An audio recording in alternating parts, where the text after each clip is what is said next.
স্বাগত দীপ্ত সংবাদে, আপনাদের সাথে আছি আমি নুজহাত রাহানুমা।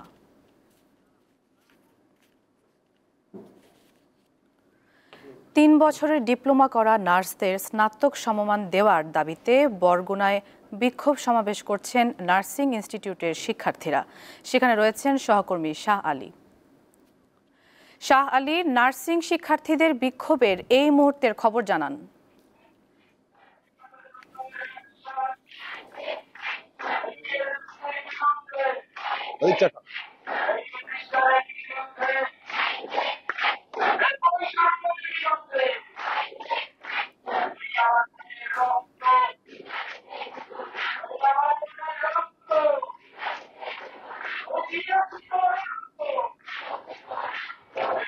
এই মুহূর্তে আমি রয়েছি বরগুনা নার্সিং ইনস্টিটিউটের সামনে, যেখানে শিক্ষার্থীরা তালাবদ্ধ করে তারা শাটডাউন করে দিয়েছেন এবং সেখানে শিক্ষার্থীরা কিন্তু বলছে যে গতকালকে ঢাকায় যে অতর্কিতভাবে পুলিশের যে হামলা হয়েছে শিক্ষার্থীদের উপরে, এবং সেখানে বেশ কিছু নার্সিং ইনস্টিটিউটের শিক্ষার্থীরা আহত হয়েছে এবং সেই ঘটনার আজকে কিন্তু শিক্ষার্থীদের এই নার্সিং ইনস্টিটিউটের ক্যাম্পাস উত্তাল রয়েছে এবং তারা সকাল 9টায় তালাবদ্ধ ক্যাম্পাস তালাবদ্ধ করে তারা কিন্তু বাইরে রয়েছে এবং সেখানে আন্দোলন করছে এবং তারা বলেছেন যতক্ষণে এই দাবি না মানে না হবে ততক্ষণ কিন্তু তাদের আন্দোলন চলবে। এছাড়াও কিন্তু তারা আগামী কালকে কিন্তু তারা লং মার্চ দিয়েছেন। তারা কিন্তু সবাই প্রত্যেক জেলা থেকে ঢাকা যাবেন এবং সেখানে লং মার্চ করবেন। এছাড়া তারা যেটা বলেছেন যে তাদের যে রেজিস্টার রয়েছে সেটা রেজিস্টারকে বদলি করতে হবে সেখান থেকে, এবং তার কারণেই গতকালকে পুলিশের হামলা হয়েছে সেটাও কিন্তু শিক্ষার্থীরা বলেছেন। এবং তাদের যে যৌক্তিক দাবি যে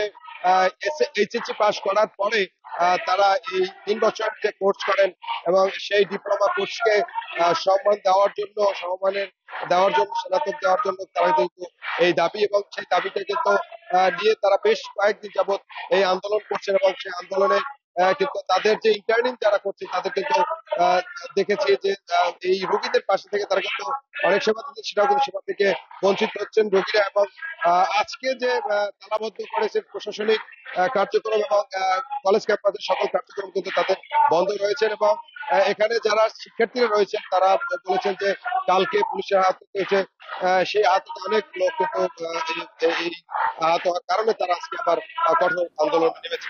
এই ছিল বরগুনা থেকে আমার কাছে সর্বশেষ তথ্য। শাহ আলী, আপনাকে ধন্যবাদ। ক্রিকেট ব্যাট তৈরি করে পরিবারের সচ্ছলতা এনেছেন পিরোজপুরের বিন্না গ্রামের বাসিন্দারা। চাহিদা থাকায় সেখানে গড়ে উঠেছে 2 শতাধিক কারখানা, কাজ করেন কয়েকশো নারী পুরুষ। পিরোজপুরের নেসারাবাদ উপজেলার বলদিয়া ইউনিয়নের ছবির মতো সাজানো একটি গ্রাম, নাম বিন্না।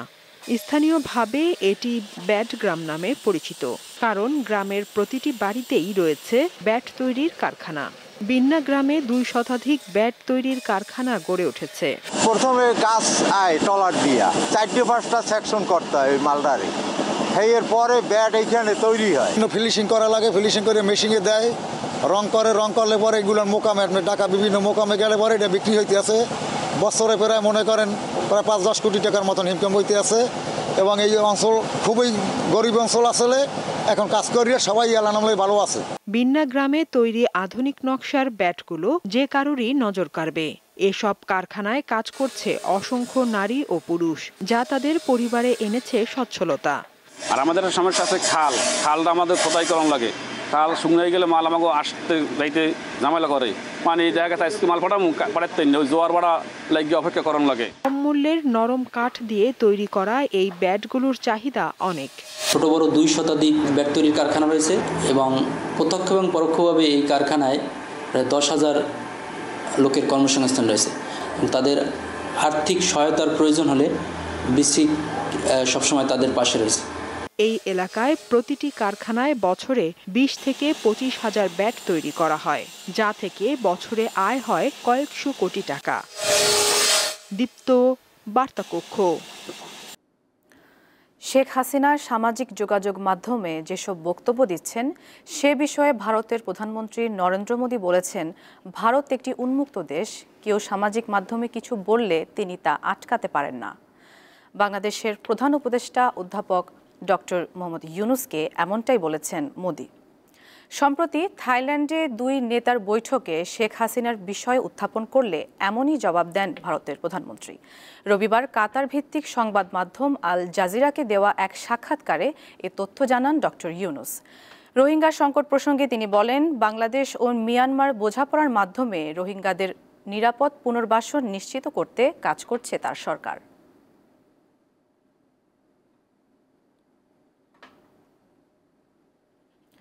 যশোর পৌরসভার সড়ক ও ফুটপাতের যত্রতত্র রাখা হচ্ছে নির্মাণ সামগ্রী। এতে ভোগান্তির শিকার হচ্ছেন সেখানকার মানুষ। মাঝে মাঝেই ঘটছে দুর্ঘটনা। ১৫০০ বর্গ কিলোমিটার আয়তনের প্রথম শ্রেণীর যশোর পৌরসভায় বাস করেন প্রায় ৫ লাখ মানুষ। এই পৌরসভায় ২৮৯ কিলোমিটার সড়ক রয়েছে, কিন্তু নিয়ম নীতি না মেনে পৌর এলাকার এসব ফুটপাত ও সড়কে প্রতিনিয়ত রাখা হচ্ছে ইট, বালি, পাথর, খোয়া, মাটি সহ নানা নির্মাণ সামগ্রী। পৌর কর্তৃপক্ষের উদাসীনতায় যত্রতত্র নির্মাণ সামগ্রী রাখায় চলাচলে বেগ পেতে হচ্ছে সড়ক ব্যবহারকারীদের। এগুলো যাতে রাস্তার পরে না রাখে, তারপরে পৌরসভা যেমন এই যে মাটিগুলো রেখে দিয়েছে রাস্তার পরে, একটা গাড়ি যেতে পারে না, আর একটা গাড়ি আসলে আর একটা গাড়ি সাইড দিতে পারে না। বালি ঠালি মনে করেন যে এতে হয়, চোখে ধুলো মুলে যায়, চোখে চালাতে গেলে মেরে দিতে হয়। রাস্তায় যারা চলাচল করে আমাদের চলাচলে অনেক ডিস্টার্ব হয়। অনেক সময় মোটরসাইকেল চালায় আসা ডিস্টার্ব হয়, অনেক সময় গাড়ি স্লিপ করে পড়ে যেতে হয়। পথ ক্লিয়ার করে দেন, লোকজন যাওয়া আসা করুক, রাস্তাঘাট ক্লিয়ার থাকবে। সড়কের পাশে নির্মাণ সামগ্রী রাখায় দুর্ঘটনার আশঙ্কায় থাকলেও বিষয়টি সমাধানে উদাসীন কর্তৃপক্ষ। প্রায় অভিযোগ পেয়ে থাকি যে মানুষ রাস্তার মধ্যে নির্মাণ সামগ্রী রেখে তাদের বাড়িঘর নির্মাণ করে, যার ফলে জনসাধারণের চলাচল বাধাগ্রস্ত হয়। আমরা আবারও এই বিষয়ে কঠোর হব এবং নিয়মিত মোবাইল কোড পরিচালনা করা হবে। যশোর পৌরসভার নকশা অনুমোদন শাখার তথ্য মতে বর্তমানে পৌর এলাকার ৯টি ওয়ার্ডে সহস্রাধিক অনুমোদনকৃত ভবন নির্মাণ কাজ চলছে। দীপ্ত, বার্তাকক্ষ। ফেয়ার গ্রুপের অঙ্গ প্রতিষ্ঠান ফেয়ান ইলেকট্রনিক্স আনুষ্ঠানিকভাবে যাত্রা শুরু করেছে। বাংলাদেশের বাজারে হাইসেন্স 1000 Q7Q LED উদ্বোধন করেছে গ্রুপটি। অনুষ্ঠানে ফেয়ার গ্রুপের পরিচালক Mutasim Dayan, Hisense ইন্টারন্যাশনালের Asia Pacific TV পণ্যের জেনারেল ম্যানেজার হ্যারি ওয়াং সহ কর্মকর্তারা উপস্থিত ছিলেন। এই Q7Q LED টিভির MRP নির্ধারিত হয়েছে 4,99,900 টাকা। প্রি বুকিং চলাকালীন ফেয়ার ইলেকট্রনিক্স অফার করছে 1 লক্ষ টাকা পর্যন্ত সুবিধা, যার মধ্যে রয়েছে sound bar 1550, secret recipe coupon,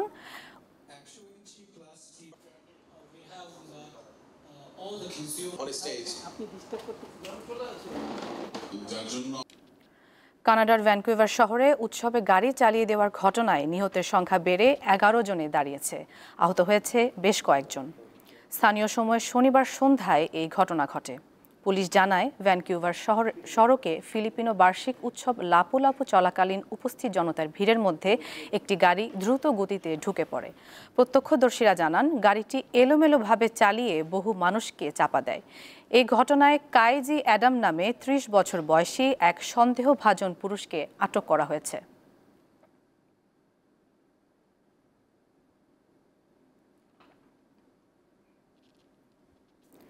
Chittagong টেস্টে বাংলাদেশের বিপক্ষে টস জিতে ব্যাট করছে জিম্বাবুয়ে।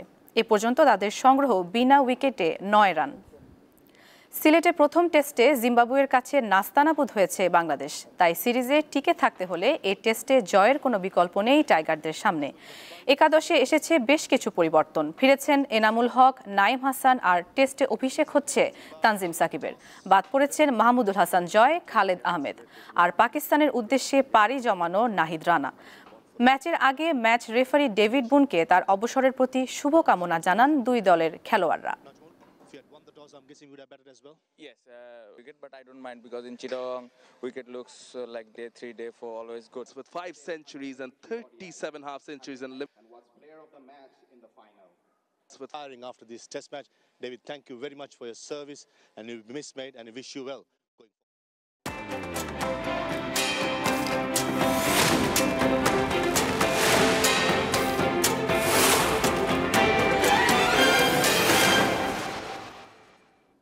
এবারে জানাবো এক নজরে দৈনিক পত্রিকা শিরোনাম। শুরুতেই আমাদের হাতে রয়েছে দৈনিক যুগান্তর। শিরোনামে রয়েছে শিল্পের গ্যাস যাচ্ছে বিদ্যুতে, কারখানায় উৎপাদনে ধস। এছাড়া রয়েছে আল জাজিরাকে প্রধান উপদেষ্টা বলেছেন শেখ হাসিনাকে মোদি চুপ রাখতে পারবেন না। এছাড়া রয়েছে এনবিআরের 2 সচিবের পদ কি সোনার হরিণ, আমলাতন্ত্রের জালে বন্দী জনস্বার্থ। আমাদের হাতে রয়েছে দৈনিক প্রথম আলো। শিরোনামে রয়েছে পুরনো যান সরানোর উদ্যোগে এবারও সাড়া নেই মালিকদের। এছাড়া রয়েছে আল জাজিরাকে অধ্যাপক ইউনূসের মন্তব্য, আমরা সর্বকালের সেরা নির্বাচন আয়োজন করব। প্রথম আলোর আরেকটি শিরোনাম, সীমান্তে আবারও গোলাগুলি, পানি বন্ধের হুমকিতে আতঙ্ক। আমাদের হাতে রয়েছে দৈনিক ইত্তেফাক। প্রথম পাতায় সংযুক্ত হয়েছে গতকাল রাজধানীর সিদ্ধেশ্বরীতে ঘটে যাওয়া একটি ছিনতাই এর সিসিটিভি ফুটেজের একটি স্থিরচিত্র। এতে দেখা যাচ্ছে একটি মহিলার ব্যাগ ছিনতাই করে তাকে গুরুতরভাবে আহত করা হয়েছে। তিনি গাড়ির সাথে হিচড়ে চলে যান। শিরোনামে রয়েছে প্রাইভেট কার থেকে ভ্যানিটি ব্যাগের টান, ধপাস পড়ে গেলেন নারী। এছাড়া ইত্তেফাকের আরেকটি শিরোনাম অন্যগুলোর মতোই, আল জাজিরাকে প্রধান উপদেষ্টার মন্তব্য, শেখ হাসিনাকে চুপ রাখতে পারবেন না বলে জানান মোদি। এছাড়া রয়েছে আনুপাতিক পদ্ধতি ও আগে স্থানীয় সরকার নির্বাচন ইস্যু, বিপক্ষে বিএনপি, পক্ষে জামায়াত। আমাদের হাতে রয়েছে দৈনিক কালের কণ্ঠ। শিরোনামে রয়েছে গ্যাস সংকটে শিল্প উৎপাদনে ধস। কালের কণ্ঠের আরেকটি শিরোনাম, রাজনৈতিক দলের ঠিকানা চশমার দোকান, মাদ্রাসা, ঠিকাদারি অফিস। এছাড়া আরও রয়েছে রাষ্ট্রের শীর্ষ ব্যক্তিরা বিশেষ কর সুবিধা পাবেন না। কালের কণ্ঠের আরেকটি শিরোনাম, নীতি সহায়তা পেলে খেলাপি ঋণ শোধে আগ্রহী হবে বড় গ্রুপ। আমাদের হাতে রয়েছে দৈনিক আজকের পত্রিকা। শিরোনামে রয়েছে পদের অতিরিক্ত কর্মকর্তা তবুও দায়িত্বের বোঝা। আজকের পত্রিকার আরেকটি শিরোনাম, পোপকে বিদায় জানিয়ে দেশের পথে ডক্টর ইউনূস। এছাড়া রয়েছে পোশাক খাতে কর হার বাড়বে, কমবে অন্যদের কর ছাড়। আজকের পত্রিকার শিরোনামে আরও রয়েছে রাখাইনের জন্য করিডোর দিতে রাজি সরকার। এছাড়া সংবিধান সংস্কার সভা নির্বাচনের পক্ষে জেএসডি ও গণসংহতি। এরপর আমাদের হাতে রয়েছে দৈনিক আমার দেশ। শিরোনামে রয়েছে আওয়ামী লীগ নেতাকর্মীদের হাতে হাজার হাজার আগ্নেয়াস্ত্র। আমার দেশে আরেকটি শিরোনাম, ব্যাটারি চালিত অটোরিকশার দৌরাত্মে ঝুঁকি, ভোগান্তি। এরপর আমাদের হাতে রয়েছে দৈনিক সমকাল। শিরোনামে রয়েছে নতুন 1,13,000 রোহিঙ্গার অনুপ্রবেশ, রাখাইনের জন্য করিডোর দিতে সম্মত বাংলাদেশ। সমকালের আরেকটি শিরোনাম, মানুষ মনে করে অন্তর্বর্তী সরকার ভালো সমাধান। এছাড়া রয়েছে সিলেট থেকে প্রথম উড়ল কার্গো বিমান, গন্তব্য স্পেন।